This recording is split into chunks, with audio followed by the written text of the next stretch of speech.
우리가 미국으로 이민 와서 받았던 문화 충격들이 있습니다. 저 같은 경우는 이렇게 트름을 하면 이렇게 excuse me 하는 게 정말 이상했어요. 한국에서는 트름하면 잘 먹었구나 그랬는데 여기서는 트름하면 용서해 달라고 해야 되니까 그게 좀 이상했던 것이 기억이 납니다.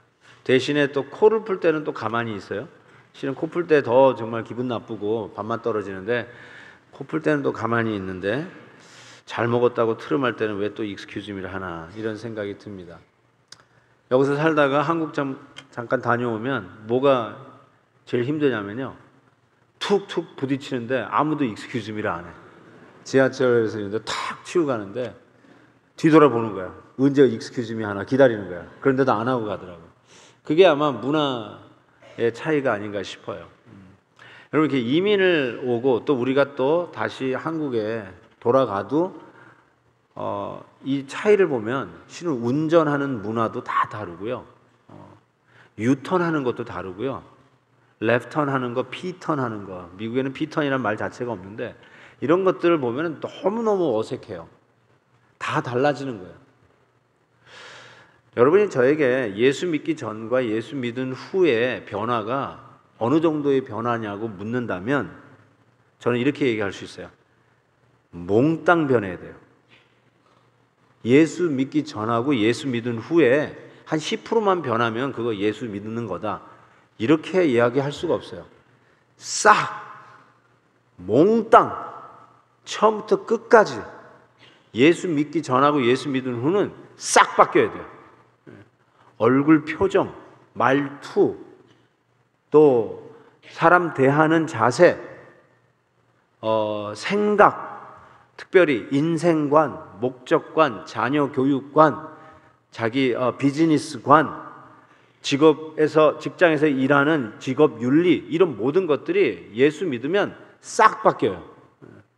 그래서 에베소서는 실은 1장, 2장, 3장은 우리가 어떻게 이와 같은 변화를 겪게 되었는가라고 하는 복음의 진리에 대해서 이야기한다면 4장, 5장, 6절은 그거에 의거해서 우리의 삶이 어떻게 변했는가, 변해가고 있는가, 아니면 변화해야만 하는가에 대해서 설명하고 있다라고 해도 틀리지 않습니다. 그래서 5장에 딱 들어가면 우리가 5장에서는 우리는 그래서 이제부터는 하나님을 본받는 자가 되라라고 에베소서 5장 1장에는 말합니다.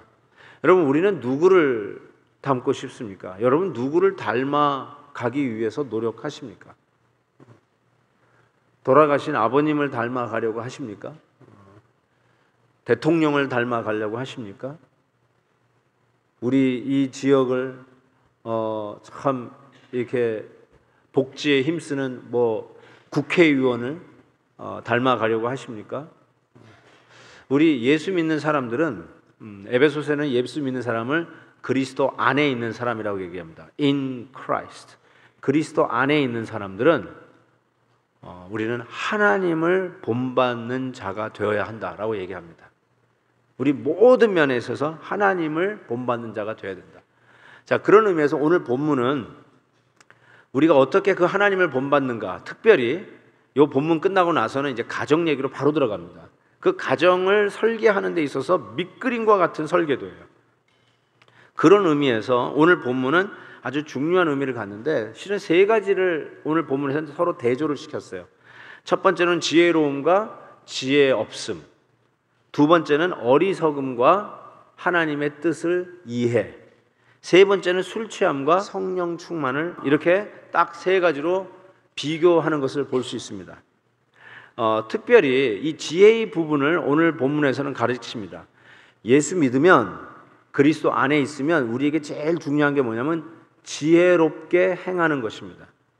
그래서 지혜라는 것을 제가 이렇게 한번 정의를 해봤어요. 하나님의 본래 의도와 계획에, 하나님의 그 본래 그 오리지널 디자인에 조화 있게 아름답게 생을 살아가는 기술, 이것이 바로 지혜다라고 얘기합니다. 솔로몬은 지혜가 금과 은보다 더 귀하다고 그랬어요. 이 세상에 억만금을 줘도 이 지혜만큼 못하다. 모세는 우리가 이 지혜를 구해야 된다고 하면서 시편 90편에 이런 말씀을 썼죠. 우리가 년수가 70이여 강건하면 80이라도 그 년수의 자랑은 수고와 슬픔뿐이요 신속히가니 우리가 날아가나이다. 그러면서 끝부분에 우리에게 우리 날 계수함을 가르치사 지혜의 마음을 얻게 하소서. 우리의 날 계수함을 가르치사, 우리가 나이 들어가는, 나이를 먹어가고 있는 자들임을 깨닫게 하사 지혜의 마음을 얻게 하소서. 이만큼 우리가 지혜를 얻는 것이 하나님의 이 가정을 세워가는 설계도, 청사진을 그려가는데 아주 중요하다라고 얘기합니다. 그래서 오늘 본문 말씀에도 있었지, 이 지혜에 대해서는 자세히 주의하여 행하는 것이 지혜다, 이렇게 얘기합니다. 그래서 우리 성도들은 자세히 주의해서 행해야 됩니다. 이 행한다는 말은 뭐 액션이라는 말로도 얘기할 수 있지만 실은 그 원어의 의미는 걷는다는 거예요. 자세히 주의하여 걸어가야 됩니다. 땅이 울퉁불퉁한지, 앞에 푹 빠지는 데가 있는지, 아니면 계단 밟고 올라가야 되는지 자세히 주의하여 걸어가라. 이 성도들이 그래야 지혜롭게 이 땅을 살아갈 수 있다라고 이야기합니다. 자, 그런 의미에서 지혜로운 삶을 사는 크리스찬들, 특별히 하나님의 가정을 하나님의 본래의 의도대로 건설하고 다시 세워가려고 하는 우리 크리스찬, 그리스도 안에 있는 자들에게는 세 가지 면에서 이 지혜로움이 반드시 행해져야 합니다. 첫 번째, 지혜로운 삶의 첫 번째 영역은 시간 활용입니다. 여러분들이 가지고 있는 시간을 어떻게 활용하느냐에 대한 문제입니다. 16절 보십시오. 세월을 아끼라, 때가 악하니라. Redeeming the time because the days are evil. 이 말에 이 redeem이라는 말을 썼어요.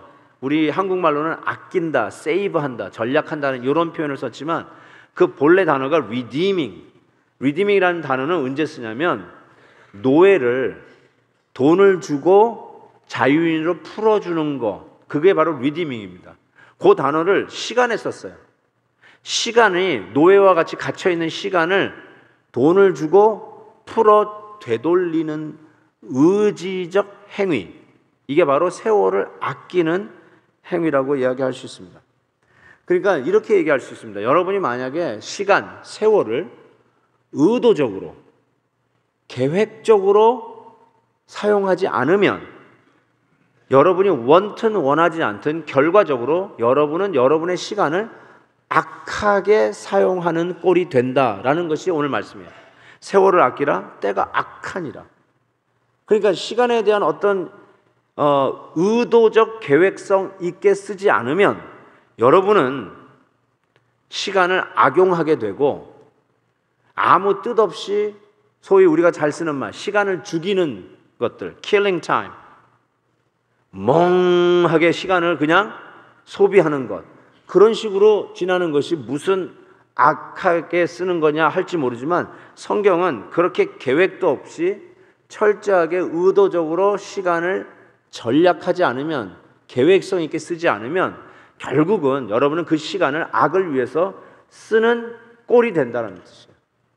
도대체 이 시간을 어떻게 하면은 전략할까? 세월을 어떻게 하면은 아낄 수 있을까라는 생각을 해보는데, 여러분 예를 들면 우리가 이 단기 선교를 지금 계속 보내잖아요. 오늘도 코스타리카 팀을 파송을 2부 때 했는데 우리 칸투스 팀이 어젯밤에 돌아왔어요.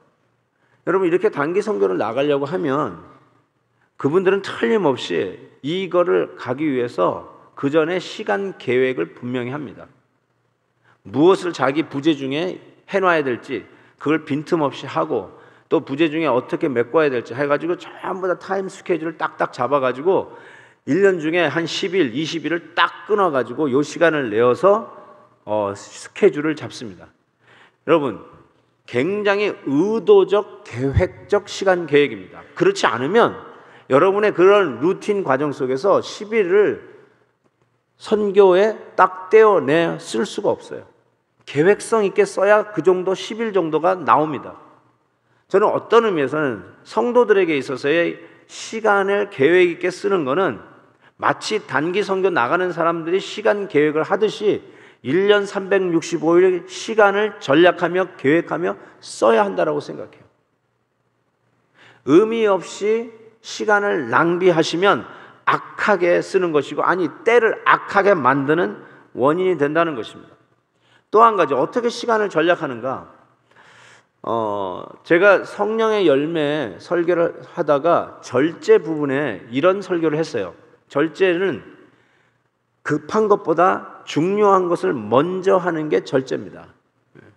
그 말이 여기에도 적용됩니다. 어떻게 시간을 전략해야 되냐면, 급한 것보다 중요한 것을 먼저 함으로 시간을 전략할 수 있습니다. 우리는 너무나 바쁜 시대에 살고 있어요. 한국인이 아닌 분이 한국말 제일 먼저 배우는 단어가 바빠요. 빨리빨리해요. 그만큼 우리가 얼마나 빨리, 급하게, 복잡하게, 정말 바쁘게 사는지 모릅니다. 그런데 바쁜 것보다, 급한 것보다 더 중요한 것을 위해서 우리 시간이 투자되어야 합니다. 여러분, 한번 우리 가정을 놓고 한번 생각해 보십시다. 부모님들이, 아빠가 특별히 자녀들과 시간을 보내고 가족과 시간을 보내는 게 중요합니다. 그런데 자기 일은 바쁩니다. 급합니다. 그래서 대개 우리들의 성향은 일단 불부터 꺼야 되니까 집에서 가정과 자녀들과 시간을 보내는 것이 꼭 시간 낭비 같고, 일단 급한 것부터 하는 것이 더 중요하다고 생각할지 모르지만 실은 자녀들과 시간 보내는 것이 훨씬 더 중요합니다. 내가 직장에서 일하는 그 급한 일을 하는 것보다 가정에서 우리 자녀들과 시간 보내는 것이 훨 중요합니다. 얼마 전에 제자 오카눔이라고 하는 다큐 영화를 보았습니다. 정말 감동적이었고요. 목회자로서 참 많은 것을 생각해 보게 하는 영화였습니다. 근데 그 목사님이 폐암으로 이제 돌아가시기 전에 6개월 전에 그 제자 훈련하는 그 테이프가 그 다큐에 있더라고요.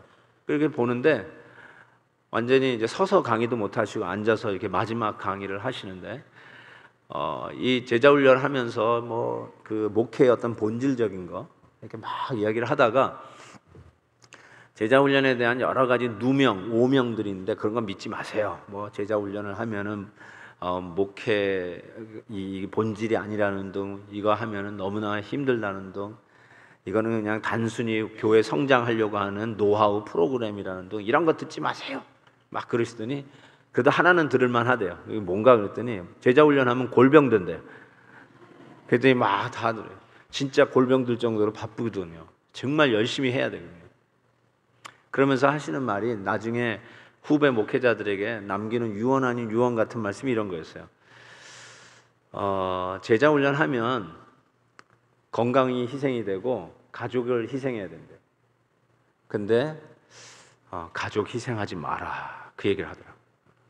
가족 희생, 자기가 다시 한번 가족을 더 좀 챙기고 가족과 더 시간을 보냈어야 한다는 거, 그거 하나 후회된다고. 나중에 그 목사님의 장례식이 그 다큐에 나오는데, 그 둘째 아들인가 나와서 막 울먹울먹하면서 아버지가 너무 바빠가지고 가족 사진 하나 찍은 게 없어서 영정 사진 옆에서 드디어 가족 사진 찍는다고 하면서 그 울먹거리던 모습이 가슴을 때립니다. 정말 우리가 뭐가 중요하고 뭐가 덜 중요한지 이거를 깨닫는 게 지혜고요. 그리고 중요한 거를 먼저 함으로써 세월을, 시간을 아낄 수 있다라고 생각합니다. 또 한 가지, 우리 예수 믿는 사람들, 그리스도 안에 있는 사람들이 가정을 설계하는 하나님의 오리지널 그 의도대로 살기 위해서 지혜로운 삶을 살아야 되는데, 두 번째 지혜의 영역은 하나님의 뜻을 이해하는 것입니다. 하나님의 뜻, 상당히 모호할 수 있는데요, 일반적 하나님의 뜻이 성경에 나와 있습니다. 그러니까 primary God's will, 즉 모든 사람들에게 예외 없이 적용되는 하나님의 뜻입니다. 누구에게는 적용되는데 나한테는 적용 안 돼, 그런 게 아니라 모든 그리스도 안에 있는 자들에게 다 일반적으로 적용되는 하나님의 뜻이 있습니다. 몇 가지 성경 구절을 소개합니다. 데살로니가서 4장 3절, 하나님의 뜻은 이것이니 너희의 거룩함이라. 모든 성도가 sanctify 되는 것이 하나님의 뜻입니다. 한 10년 정도 교회를 다닌 사람이어야만 적용되는 하나님의 뜻이 아니라 오늘 예수 믿기 시작한 사람도, 오늘 처음으로 교회에 온 사람이라 할지라도 하나님의 뜻은 모든 자들에게 primarily 일반적으로 적용되는 게 뭐냐? 거룩함입니다. sanctify, 거룩하게 사는 겁니다. 두 번째, 에베소서 1장 9절 10절에 보면 그의 뜻의 비밀을 우리에게 알리신 것이요 하면서 10절에 하늘에 있는 것이나 땅에 있는 것이 다 그리스도 안에서 통일되게 summing up 하려 하십니다. 하나님의 뜻은 모든 것이, 우리가 행하는 모든 일들이, 그리고 교회에서 하는 모든 일들이, 그리고 우리의 초점인 우리 가정이 그리스도 안에서 summing up, 통일되고 하나되고 완성되는 것, 이것이 바로 우리를 향한, 우리 가정을 향한 하나님의 뜻. 모든 성도의 가정에 일반적으로 예외 없이 적용되는 하나님의 뜻, 우리 가정이, 우리 교회가, 내가 하는 일들이 in Christ, 그리스도 안에서 summing up, 통일, 하나됨, 그리고 완성되는 것이라고 이야기하고 있습니다. 따라서 우리가 색깔이 다르니까 우리 갈라서자 라든지, 우리 성격이 안 맞으니까 우리 각기 제 갈 길 가자라든지, 우리가 추구하는 비전이 다르니까 우리 서로 헤어지자라든지, 이런 것은 가정이나 교회에서 있을 수 없는 일이에요. 그거는 절대로 하나님의 뜻이 아닙니다. 서로 자라온 배경이 다르니까 우리 그냥 편하게 따로따로 제 갈 길 가자, 절대로 하나님의 뜻이 아니라는 말입니다. 특별히 하나님의 이름을 들먹이면서 서로 나누자라는 것은 하나님의 뜻이 아닙니다. 데살로니가전서 5장에서는 우리가 잘 아는 말씀인데, 항상 기뻐하라, 쉬지 말고 기도하라, 범사에 감사하라, 이는 그리스도 예수 안에서 너희를 향하신 하나님의 뜻이니라. 아멘입니까? 이거는 타협할 여지가 없는, 모든 사람들이 아멘, 이게 하나님이 나를 향한 하나님의 뜻이구나 라고 이해하시면 돼요. 그런데 또 다른 것, 즉 저 사람에게는 하나님의 뜻인데 나에게는 하나님의 뜻이라고 꼭 할 수 없는, 나를 향한 개인적, 퍼스널한 하나님의 뜻이 있어요. 예를 들면 나는 선교사가 되어서 나가는 것이 하나님의 뜻인데, 모든 자가 전부 다 선교사가 돼서 나가는 것이 하나님의 뜻은 아니거든요. 어떤 자는 남아서 교회를 지키고, 어떤 자는 나가는 선교사를 위해서 후원하는 선교사가 되는 게 하나님의 뜻일 수 있어요. 어떤 자는 목회하고, 어떤 자는 선교 현장에 가고, 그게 하나님의 특별한 뜻입니다. 개인적인 뜻이에요. 다 적용이 안 돼요. 그런 면에서 한번 가정을 한번 생각해 보는데, 가정도 그렇던 것 같아요. 아버지는 아버지로 부름받았어요. 하나님이 아버지들에게 야, 너 엄마 되라 그러지 않았어요. 어머니들에게는 어머니 되라고 그랬지 아버지 되라고 그러지 않았어요. 이거 좀 헷갈려가지고 자꾸 이상한 결혼 자체에 대한 정의까지 막 뒤집어 버리는데, 여러분, 아들은 효자가 돼야 되고 며느리는 효부가 되는 게 하나님의 뜻이에요. 그 자리에 하나님이 그분에게 맞는 부르심이 있어요. 아버지는 가장으로, 엄마는 엄마로 서로의 역할을 바꾸는 게 아니라, 아버지는 아버지로, 엄마는 엄마로, 자녀는 자녀로, 할아버지는 할아버지로, 할머니는 할머니로 부르신, 제각기 가정을 건설하고 세워가기 위해서 부르신 소명이 있어요. 나를 향한 소명이에요. 그 누가 대신해 줄 수 없는 소명인 것입니다. 그래서 하나님이 나를 부르신 위치가 어디인가를 기억하고 가정을 세워가는 데 있어서 내 역할을 다하는 것이 아주 중요합니다. 아버지들이 자녀들에게 있어서 많이 시간을 내지를 못하는데 정말 좀 아버지들이 아버지 위치를 지켰으면 좋겠다는 생각을 자꾸 해봅니다. 자녀들을 위해서 자리를 가정에서 지켜주시기를 바라요. 그 부분은 나중에 계속해서 좀 더 말씀을 드리도록 할게요. 또 한 가지, 이제 가정을 건설하기 위한 하나님의 이 청사진을 보면서 우리 성도들이 해야 할 중요한 지혜의 영역 세 번째는 성령 충만입니다. 저는 개인적으로 이 본문을 너무 많이 설교를 했기 때문에 이전에 제가 강해하고 이전에 이 부분을 엑소지저스 한 게 자꾸 떠올라가지고 좀 힘들었어요. 그래서 다시 차근차근 살피는데 발견되는 것들이 또 있더라고요. 이 성령 충만, 제가 이미 말씀드렸지만 be filled with the Holy Spirit. 바로 이 부분을 보니까 첫째로 동사를 보니까 이 동사가 복수 동사예요. 복수에 쓰는 동사예요. 이 말은 무슨 뜻이냐면 모든 성도들에게 예외 없이 적용되어서 한 사람도 빠짐없이 성령 충만을 받아야 한다는 당위성을 얘기해요. 모든 성도들이 성령 충만 받아야 돼요.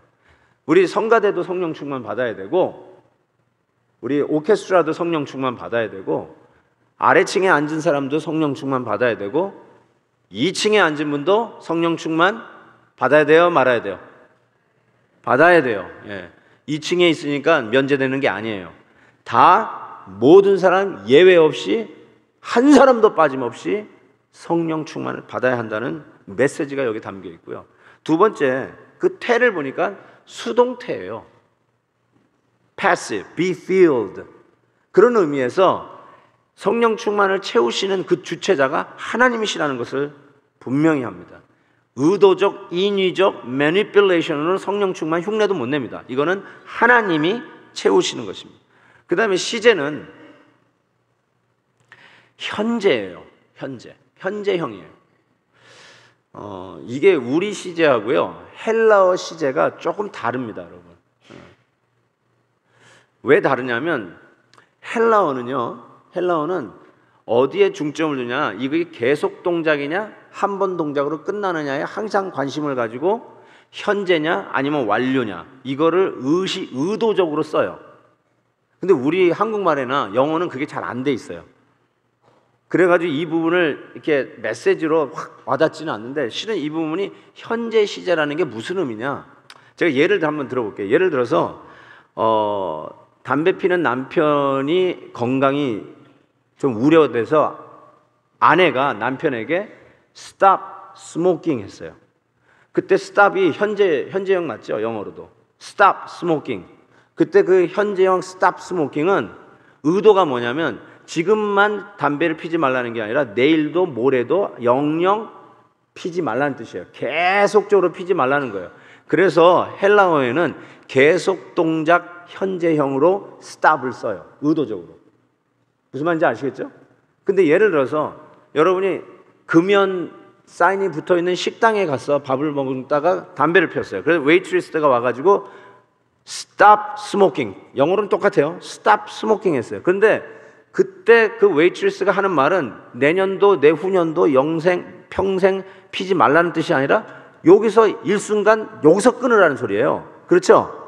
그럴 때는 한 번 동작, 끝나는 동작에 동사를 써요.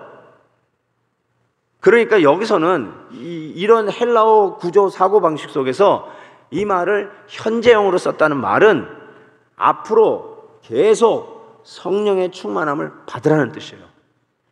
뭐 조금 세례 받을 때 그때 성령 충만 받고 끝나면 된다라가 아니고 뭐 어떤 프로젝트를 맡아가지고 팀장이 돼가지고 이 일을 하는 1년 동안은 성령 충만을 받아가지고 이 일을 해야 되니까 요 1년 동안만 성령 충만을 받으라가 아니라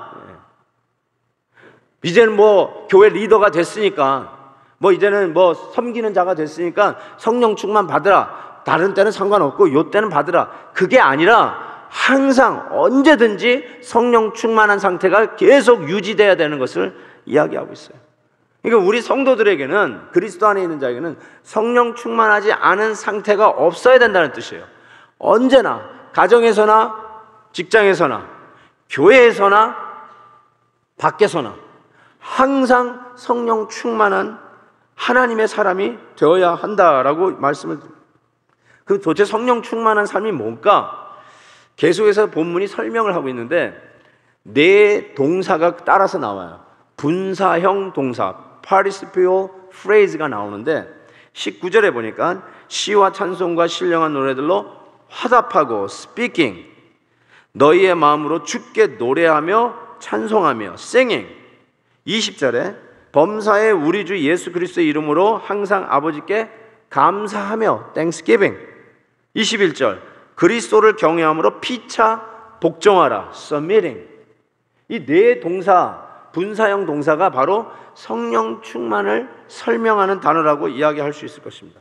근데 요 분사형 이 구절 네 동사를 살펴보니까 두 동사는 서로 사람들께 쓰는 거고 두 동사는 하나님께 쓰는 거예요. 그래서 19절에 서로 화답하라. 이건 우리끼리 하라는 소리예요. 그 화답하라 하고 21절에 피차 복종하라는 우리 사람들끼리 우리끼리 성령 충만한 삶을 살기 위해서 어떻게 했냐면 피차 화답하고 피차 복종하라. 그 다음에 나머지 주께 노래하고 주께 감사하고 이건 하나님께 하라는 소리예요. 따라서 우리끼리는 뭘 해야 되냐면 피차 화답하고 찬양하고 화답하고 복종하고 우리끼리의 이 두 기둥이에요. 우리가 성령 충만한 관계를 가지기 위해서 해야 될 게 뭐냐면 이 서로 화답하고 서로 복종하고 서로 화답하고를 시와 찬송과 신령한 노래들로 화답하라고 그랬어요. 이 말을 이제 시도 그렇고 찬송도 그렇고 신령한 노래가 무엇인지를 이미 제가 지난번에 설명을 드렸어요. 근데 이거를 오늘 이번에 가정 설계도에서 가만히 살펴보니까 가정을 세우기 위해서 하나님이 주신 설계도가 서로 가정 안에서 서로 화답하라. 이 화답하는 것을 저는 격려라고 생각합니다. 실은 찬송할 때 그 프레이즈가 칭찬하다요, 격려하다요. 그래서 서로 가정에서 이 가정을 잘 세워가려면 제일 중요한 게 뭐냐면 피차 격려해야 돼요. 여러분 가정에서 서로가 세워주고 칭찬해주고 격려를 해야지. 가정에 저녁 식탁에 둘러앉았는데 그 자리에서 너는 왜 이 모양으로 했냐? 너는 그렇게 하면 안 돼. 너 하는 것이 늘 그 모양이냐?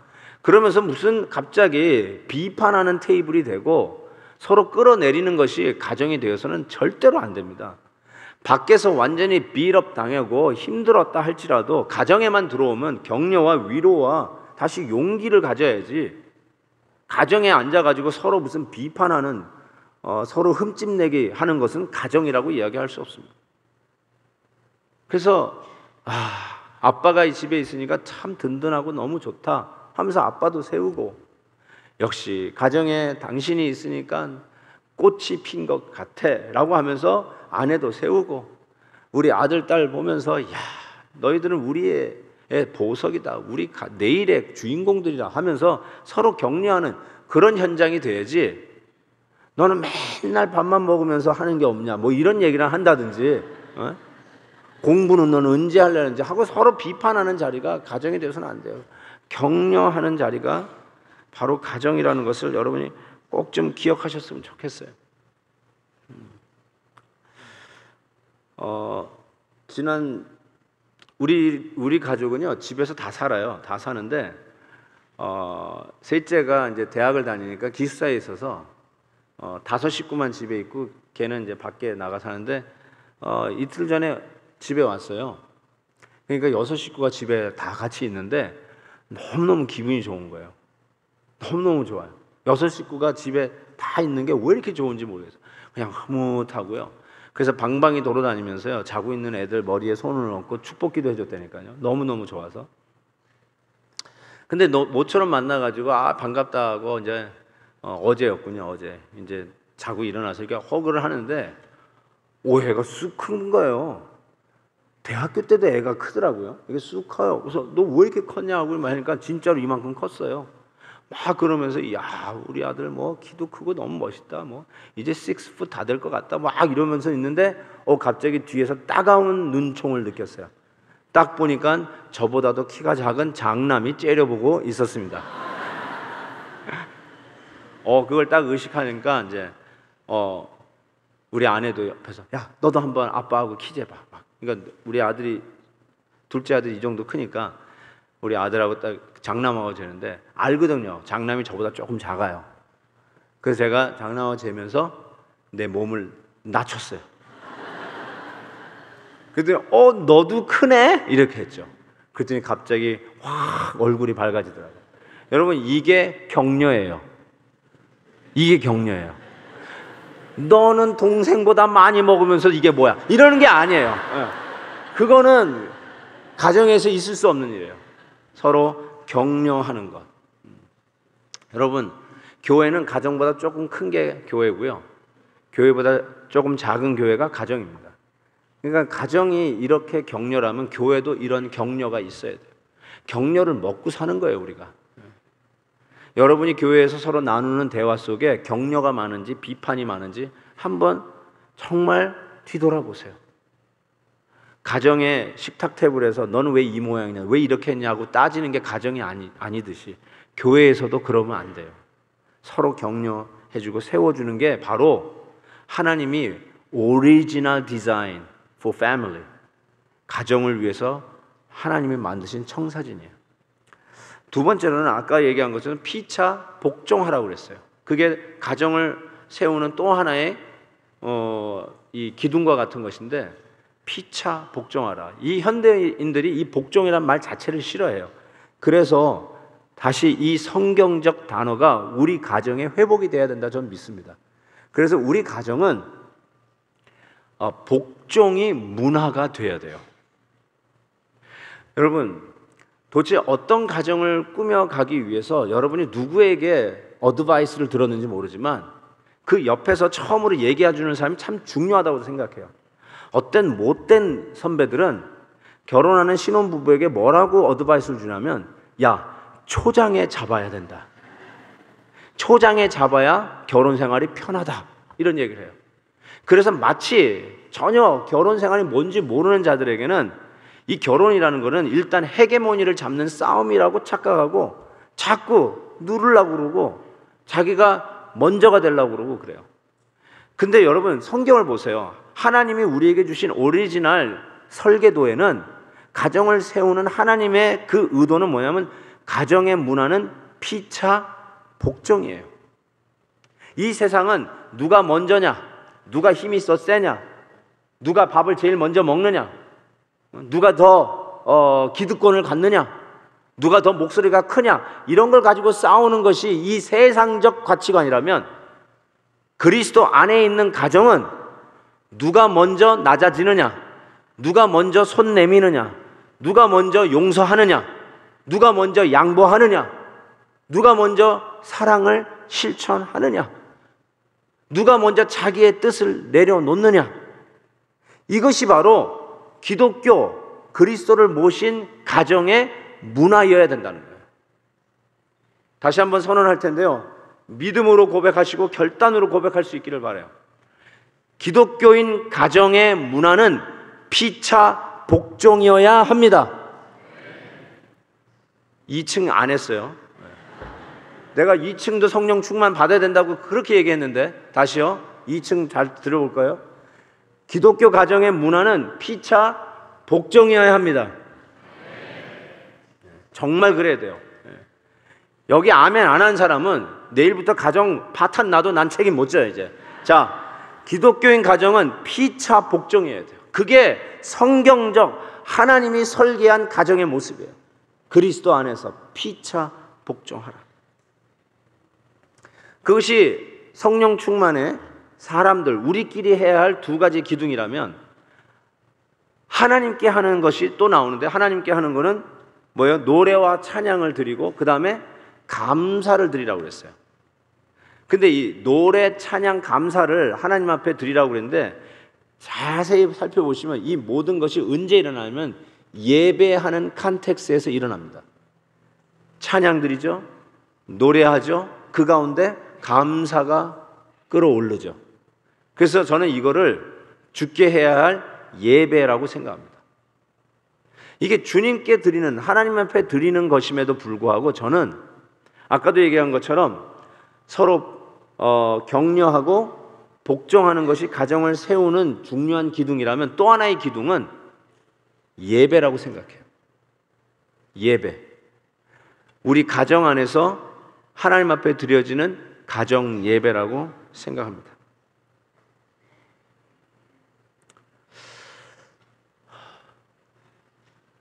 예수 믿는 성도들 가정에 얼마나 많이 가정 예배를 드리고 있는지 궁금합니다. 성도들의 가정에 예배가 사라지고 성도들의 가정에 자녀들과 엄마 아빠가 모여서 함께 기도하는 모습이 사라져가고 예수 그리스도가 우리 가정의 주인이라고 이야기하면서 함께 찬양하는 소리가 예수 믿는 성도들의 가정에서 사라진다면 그것을 과연 예수 믿는 가정이라고 할 수 있을까요? 하나님께서 건강하고 이 시대에 정말로 바람직한 가정을 우리에게 설계도로 그려주시면서 중요한 요소 중에 하나가 하나님 앞에 드려지는 찬양과 노래와 감사라고 했는데, 그것은 예배 속에 가능한 일이에요. 우리 가정에 예배가 이루어지면 하나님 앞에 찬양과 감사가 올라갈 줄 믿습니다. 정말로 여러분, 이번에 결단하십시오. 우리 가정에 예배가 다시 회복돼야 되겠다라는 생각을 해보십시다. 여러분, 예배가 사라지면 가정은 참 짜증나는 장소가 될 수 있어요. 서로가 서로에 대한 기대치가 못 미칠 때 정말 비판의 장소가 되고 정죄의 장소가 되고 상처 주는 장소가 가정이에요. 그런데 가정 예배를 드리면 똑같은 상황이라 할지라도 하나님 앞에 찬양과 예배를 드리는 가운데 감사가 올라와요. 이 감사가 가정의 평강과 행복을 지키는 아주 중요한 효소입니다. 헨리 나우엔의 The Return of the Prodigal Son, 탕자의 귀향이라고 하는 책이 있습니다. 제가 이거 영어 책으로 번역을 했기 때문에 오해가 없기를 바라고요. 보면은 이런 말을 했어요. 분냄과 혹은 억울함, 영어로 resentment를 제가 이렇게 번역했는데, 분냄과 억울함과 감사는 공존 불가입니다. 왜냐하면 억울함은, 잘 보세요, 억울하게 느끼는 거, resentment는 매일의 삶을 선물로 느끼고 경험하는 것을 못하도록 만든 장애 요소예요. 억울하다고 느끼시잖아요. 이게 resentment, 막 분하잖아요. 그러면 하루하루가 하나님이 우리에게 주신 선물이에요. 기프트인데 이거를 선물로 생각하지 못하도록 막아버려요. 내가 억울하다고 느낄 때 나는 내가 당연히 받아야 할 것을 받지 못한다고 생각합니다. 그래서 항상 그 불만을 질투와 시기로 그 마음속에 있는 것들을 표출하게 됩니다. 감사를 훈련하는 것은, 여기서 중요한 말입니다. 감사를 훈련하는 것은 내가 가진 모든 것과 나에게 주어진 것은 전부가 사랑의 선물이며 기쁨으로 즐겨야 하는 선물임을 알도록 하는 discipline, 훈련이라고 얘기하고 있어요. 잘 보세요. 감사는요, I feel like it, 기분이 나서 하는 게 감사가 아니라 훈련, discipline이라고 얘기했어요. 그래서 감사는 내가 의도적, 의식적, 세월을 아끼는 것이 계획적, 의도적이듯이 감사도 그래요. 의도적, 의식적으로 선택할 수 있는 훈련입니다. 내 감정과 느낌이 분이 나고 억울할 때도 감사함을 선택할 수 있습니다. 여러분, 기분이 꿀꿀하고 신경질 나고 짜증이 내도 감사를 선택할 수 있대요. It's a discipline. 어떻게 이게 가능할까요? 기분이 안 나도 예배 드리는 거죠. 예배 드리고 싶을 때만 예배 드리는 게 아니라 예배 드려야 하니까 예배 드리는 것. discipline. 근데 그 discipline 속에서 나오는 것이 뭐냐면 감사예요.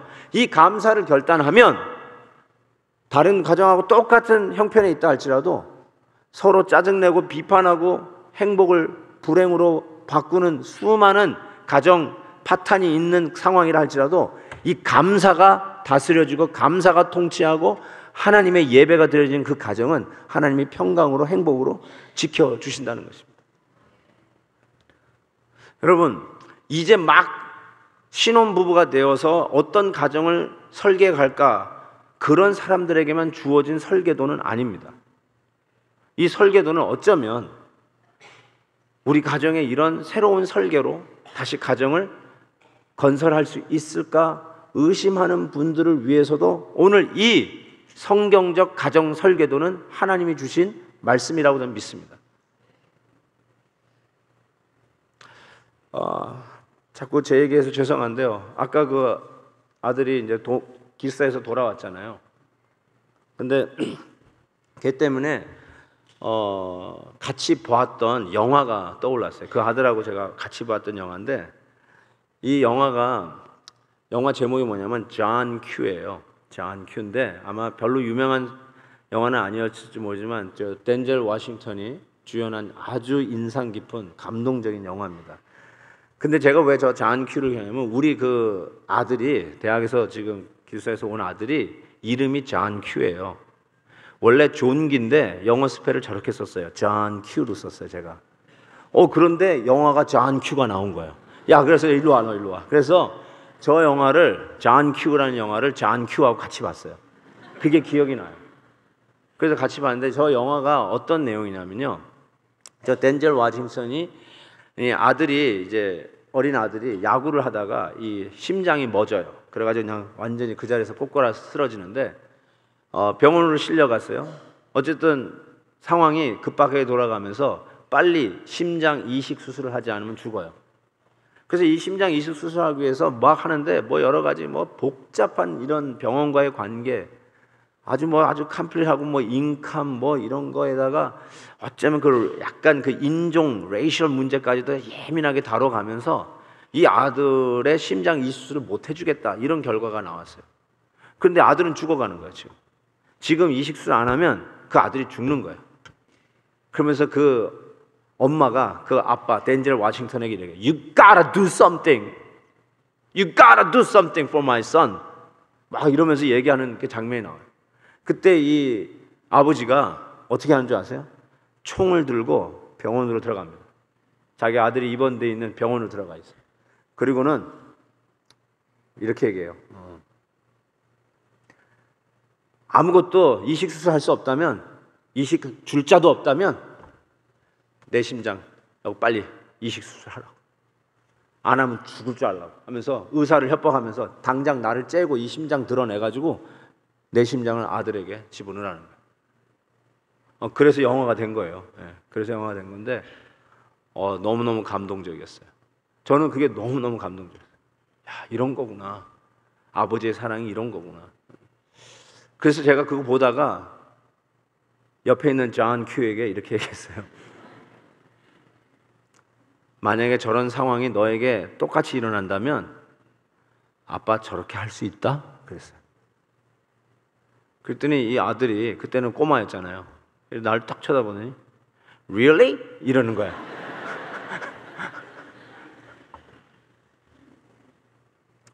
지나고 나니까요, 우리 아들이, 그 아들이 좀 굉장히 뭐라 그럴까, 소심하고 조용하고 그래요.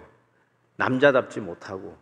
왜냐하면 울 때 남자들이 울면 와 울잖아요. 왕 하고 그렇게 울어야 되는데 얘는 저 구석에 몰래 숨어가지고 울음을 삼키면서 울어. 난 그거 보면 더 속상해. 야, 남자 XX가 그렇게 우냐? 막 이러면서 제가 좀 소리를 내서 울어라 막 그러는데, guess what? 뭔지 모르지만 그때 이후로 얘가 자신감이 생기기 시작하고 좀 달라지는 것 같아요. 아빠가 저런 일이 있으면 나도 저렇게 할 수 있어. 내 심장 빼가 너한테 줄 수 있어. 이 말을 믿었나 봐요.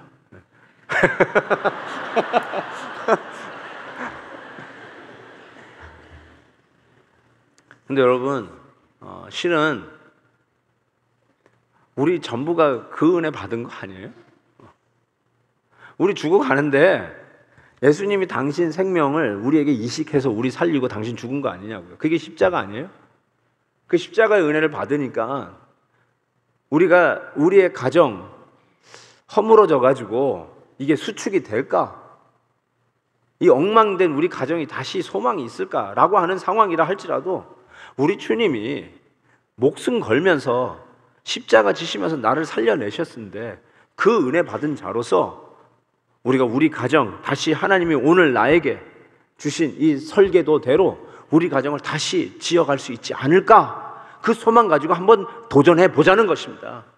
아무리 힘들고 어려워도 짜증이 나고 여러 번 맞춰봤어도 수도 없이 실패했던 과거가 있다 할지라도 이번만큼은 하나님이 주신 설계대대로 하자.